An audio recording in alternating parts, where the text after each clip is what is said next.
Robert Stack narrated over 500 episodes of Unsolved Mysteries. He helped solve hundreds of real cases and became a household name across America.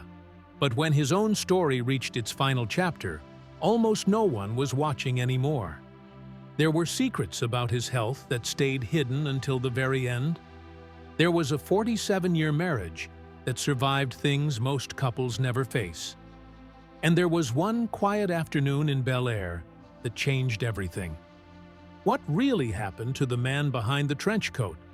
The answer involves more pain, more resilience, and more mystery than anyone ever expected. Robert Stack was born as Charles Langford Modini Stack in Los Angeles on January 13, 1919. And right from the start, something strange shaped his path. His father, James Langford Stack, changed his first name to Robert almost immediately. And he did it even though his mother, Mary Elizabeth Wood, never approved. The name Robert had no family meaning, no story, nothing they were carrying forward. It was simply chosen, and that created a quiet tension at home. Years later, Stack wrote in his autobiography that he always loved his mother deeply, and he even placed a photo of the two of them with the caption, "Me and my best girl." But that early tug of control between his parents settled into the air he grew up in, and little by little it shaped the way he saw both of them, especially since his mother became the one who guided almost every part of his childhood. When he was just 1 year old, his parents divorced.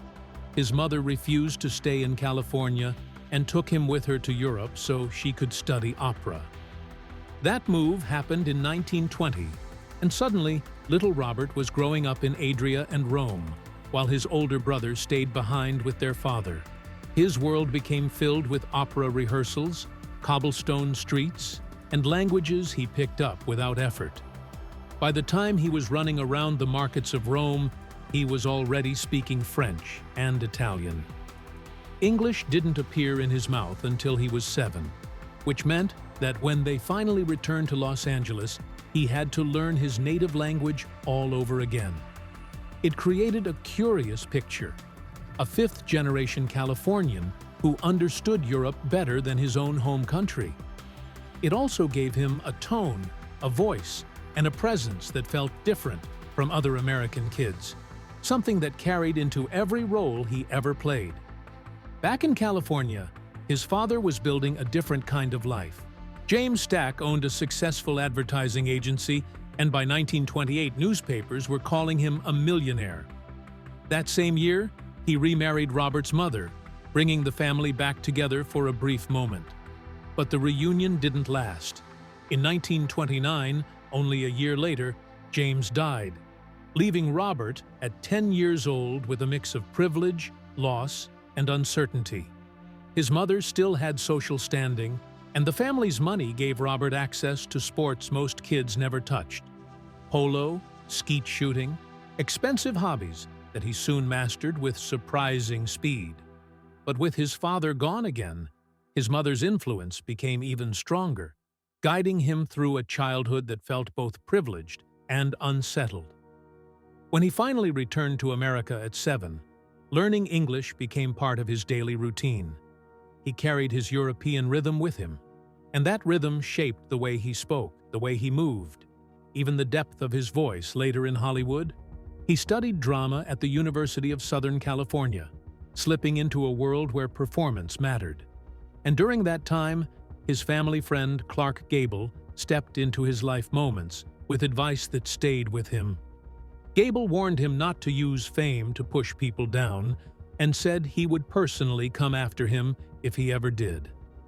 It was the kind of warning that sticks to a young mind, and Stack carried it into the heart of his career. By 16, he had found a different arena to shine in. In 1935, he joined the All-American Skeet Rifle Team and shocked seasoned competitors by setting 2 world records. He finished second at the National Skeet Championship, and even though he didn't take first place, everyone knew he was something special. In the World 20 Gauge Open in Cleveland, he broke 97 targets an astonishing number for a teenager in that era.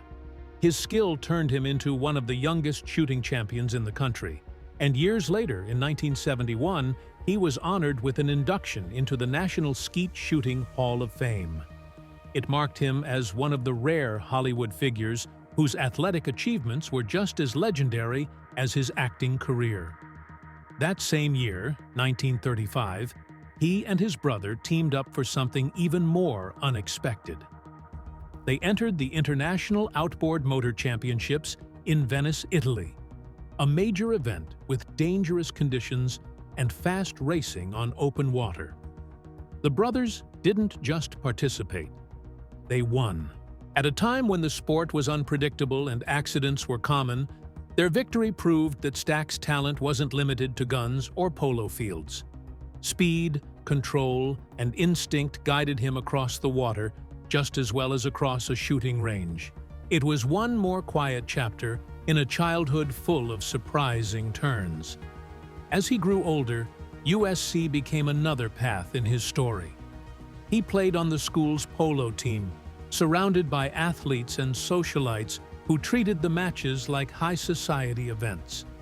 At the same time, he was slipping into drama classes, discovering a spark he hadn't known he carried. A talent scout found him during a USC talent show and signed him almost immediately. During this time, Clark Gable again appeared in his world with advice, steadying him with reminders about kindness and responsibility. That guidance helped shape the way Stack approached the fame that was about to arrive. By 1939, he was just 19 when he made his film debut in First Love. He played Ted Drake, the young man who gives Deanna Durbin her first on-screen kiss. She was 17 at the time, and the studio treated the kiss like a historical event. The scene took place during a waltz, with director Henry Koster fading out all the other dancers so the spotlight fell gently on them. Universal pushed the moment into newspapers and magazines, knowing people would talk about it. And they did. Overnight, Stack became a rising star, stepping into the Hollywood spotlight before he even turned 20. A year later, in 1940, he shocked audiences by taking on the role of a young Nazi in The Mortal Storm.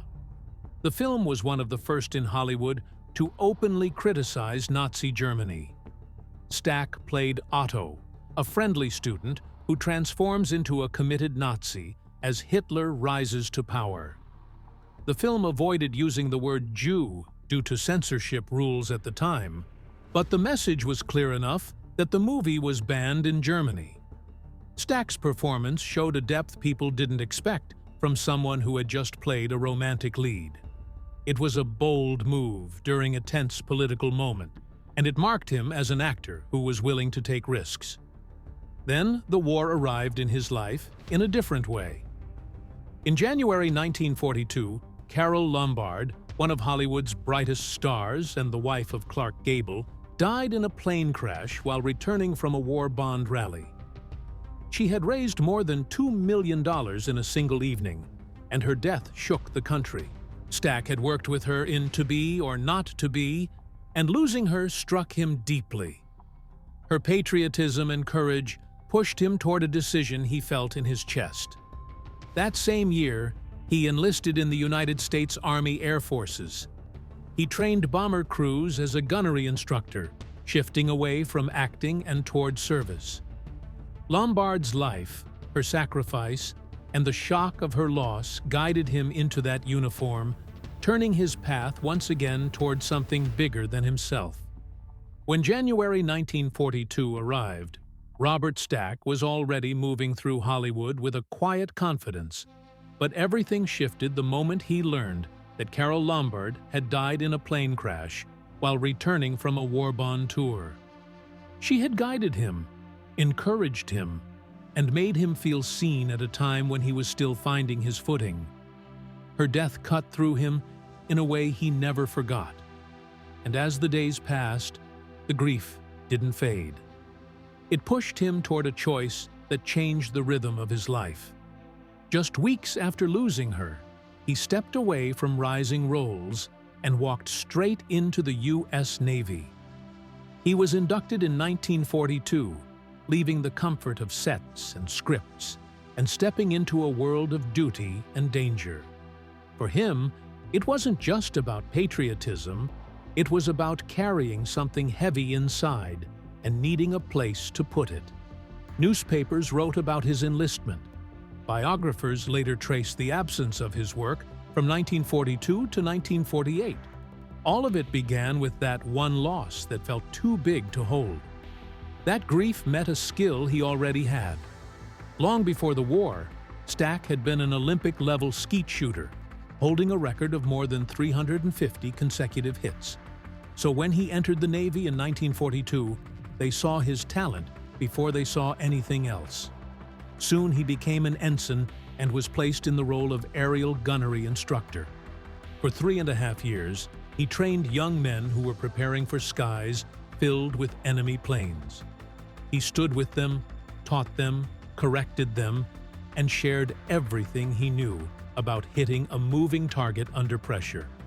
His marksmanship was so trusted that he was put in charge of carrier-based gunnery training, something rarely offered to someone without earlier military experience. He earned the expert rifle and expert pistol ribbons because he didn't just teach precision, he lived it. As the war deepened, he found himself on 2 aircraft carriers that carried more tension than any studio set ever could. In 1944, he joined the USS Hancock, a ship that fought hard during the Philippines campaign. Then in 1945, he moved to the USS Sitco Bay, where the crew faced the fear of sudden kamikaze attacks at Okinawa. Every day reminded him that one moment could rewrite everything.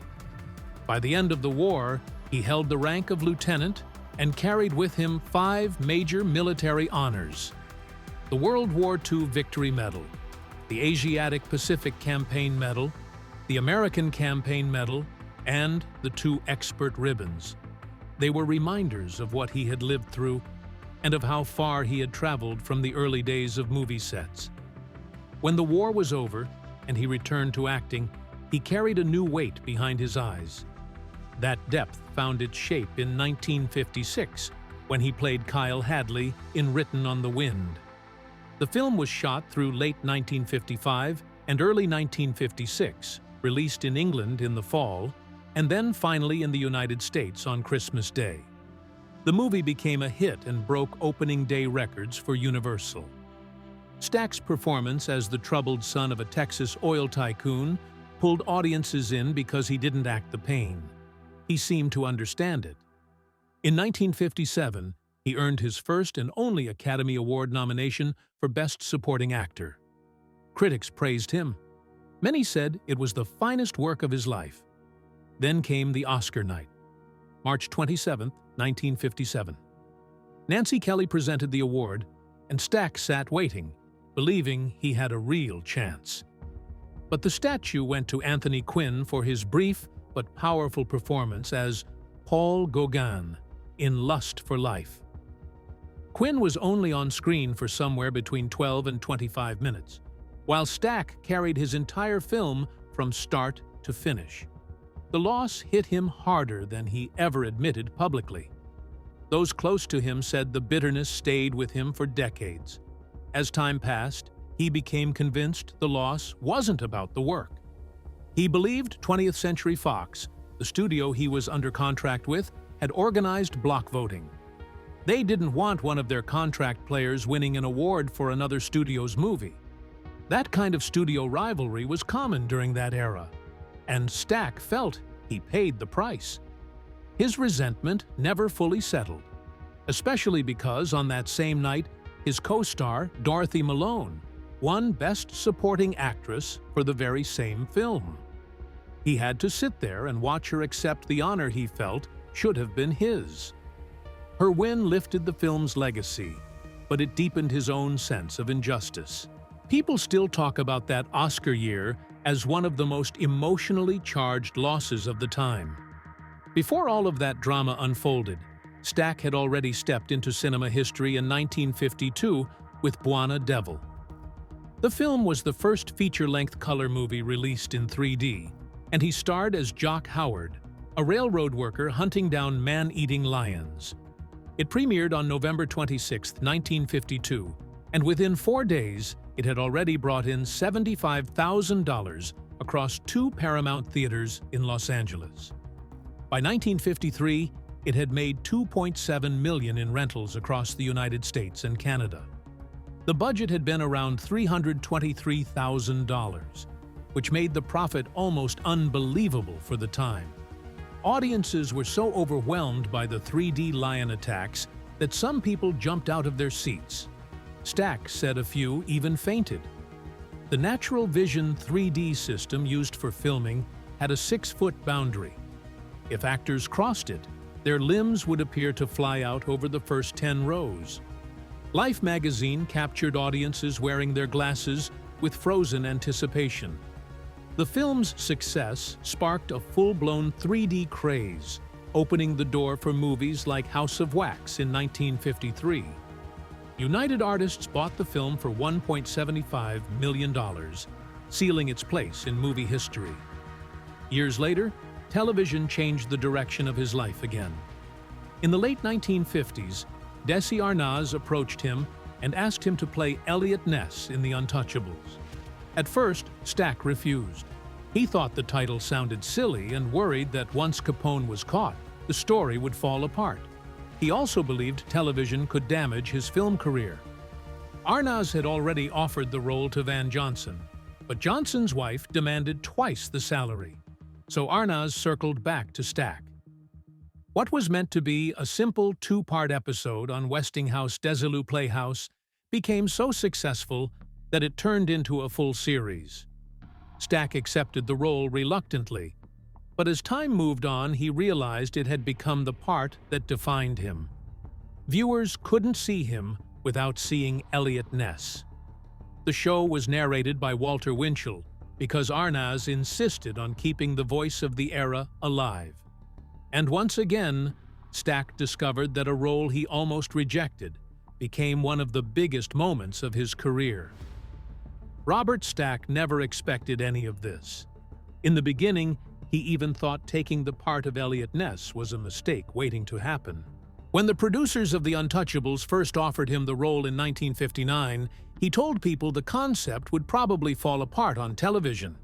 He accepted the job almost to prove them wrong, certain the show would vanish after a few episodes. But week after week, the audience grew, and soon the series became one of the biggest shows of its time. 4 seasons later, in 1960, he found himself walking up to accept an Emmy for Outstanding Performance by an actor in a series. It felt strange to him because he had once said no one thought it would even become a series. He joked that telling the same story every week seemed too simple, almost like a drawn-out vendetta between Ness and the Italians. Yet the success hit so hard that his face became a symbol of justice in American homes. It defined his career and created a new path for crime dramas that followed in the years after. The impact of the show kept growing. People started saying, "Call Eliot Ness," whenever they wanted something fixed. And that line entered everyday life, the way a good story becomes a habit. Teenagers in the UK began wearing pinstripe suits and fedoras, trying to look like the gangsters they watched on TV. Critics complained about the violence, but Stack kept defending the show by saying they made crime look unattractive and repulsive. Sometimes, even real criminals stopped him in the street, thinking he was still a lawman, and they asked if they could appear as actors on the show. He always found those moments strange, yet they showed how deeply the series had sunk into the public mind. Even law enforcement officers praised the show for making police work look real instead of glamorous. The world had started seeing justice through Stack's eyes. The Emmy win in 1960 changed things for him in an even bigger way. Television was still young, and many actors treated it as a lesser medium. Stack's win at the 12th Primetime Emmy Awards helped shift that idea because he proved a dramatic TV performance could stand beside anything in film. His portrayal of Ness set a new standard for crime heroes and influenced a long line of actors who followed. It was the moment television realized it could produce the same kind of legends that movies did. But his career wasn't always smooth.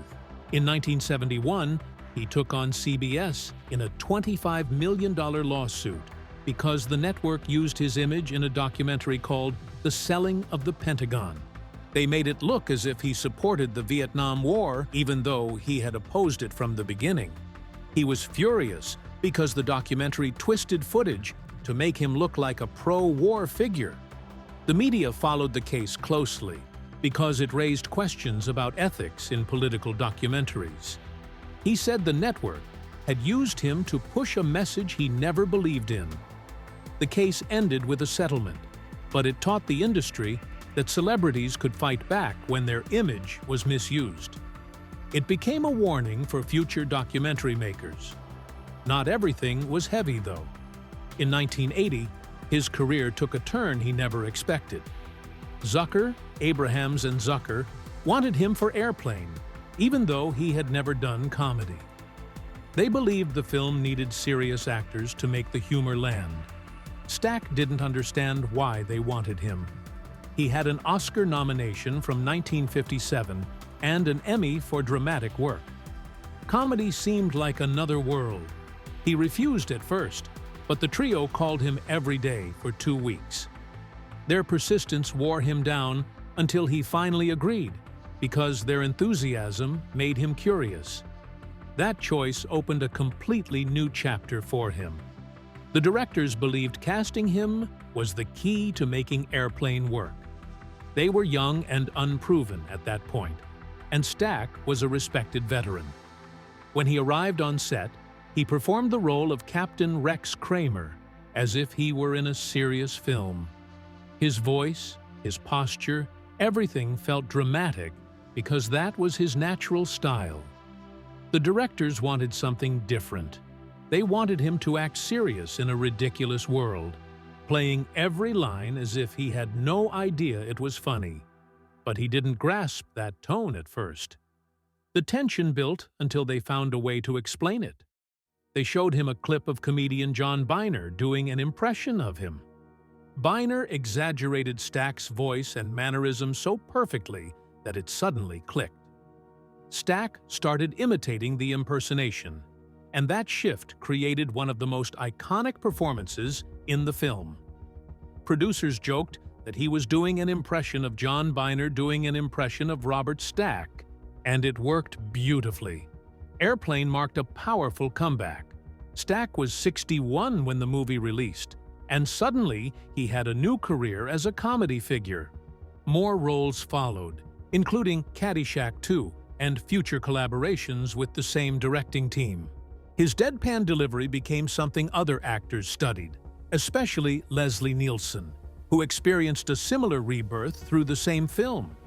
Stack's willingness to reinvent himself late in life became part of his legacy. Then came another chapter that shaped him even more. In 1987, he began hosting Unsolved Mysteries. His voice, his trench coat, and the eerie stories created a feeling no other show had at the time. It started as specials. He hosted the last 4 specials in 1987, and when it became a weekly series in October 1988, he stepped in as the permanent guide. He believed the show's hotline created a connection between viewers and real investigations, something he described as a symbiotic bond. Over the years, the show aired 580 episodes and grew into a cultural phenomenon. His presence made every case feel urgent and possible. Even after the series moved to CBS in 1997 and later to Lifetime, he remained the heart of it until 2002. But change always brings its own storms. When Kevin Costner played Elliot Ness in the 1987 film The Untouchables, Stack admitted he was annoyed at first. He said they got a bright young actor to play a part he had defined. He was 40 during the original series, and Costner was 32 in the film. Fans debated both portrayals, arguing that Stack had the grit, while Costner brought a polished heroism. With time, Stack softened his view. He realized the movie kept Ness in the spotlight, and he even returned to the character in The Return of Elliot Ness in 1991. It felt like closing a circle. Another fight came in 1995 when NBC kept moving Unsolved Mysteries around the schedule. Viewers couldn't find it, and ratings dipped. Stack grew frustrated because the show had increased viewership by 43% on Friday nights. He wrote a letter to the Los Angeles Times saying they had truly become an unsolved mystery to their audience. His public criticism showed how much he cared about the show and the people who watched it. The constant time slot shuffling eventually pushed the series to CBS in 1997, where it kept going for several more years. His final run on the show lasted until September 20, 2002. In those months, he continued narrating mysteries with the same intensity, even as his health began to fade. One of the last cases he covered involved the Heather Tallchief casino heist, where $3 million disappeared along with the suspects. His voice never lost its strength on screen. His last public appearance came in October 2002, just before he started radiation therapy for prostate cancer. Even while facing illness, he continued working. His voice acting credits grew during those years. He voiced characters in the Hercules animated series from 1998 to 1999 and played Stoat Muldoon in But Ugly Martians from 2001 to 2003. His voice carried weight no matter what genre he touched. His personal life held its own story of loyalty. He married Rosemary Bowe on January 23, 1956, and they stayed together for 47 years. They had 2 children, Elizabeth in 1957 and Charles in 1959. Their marriage survived Hollywood pressures and even a tragic car accident in 1969 that involved Rosemary and resulted in the death of another person. Stack stayed beside her through every legal and emotional storm. Their partnership became one of Hollywood's rare, long-lasting love stories. In October 2002, when he was 83, he learned he had prostate cancer. He received radiation therapy at Cedars-Sinai in Los Angeles, but the treatment couldn't stop the decline. His heart had already weakened, making further surgery too dangerous. By early 2003, his health had reached a fragile point. He passed away on May 14, 2003, at his home in Bel Air at age 84. His wife found him in the late afternoon. Doctors later said that even though he had beaten cancer, his heart was too weak to survive. He was laid to rest at Westwood Village Memorial Park Cemetery. The news spread quickly, and fans remembered the voice, the coat, the stories, and the chill he brought into living rooms for so many years.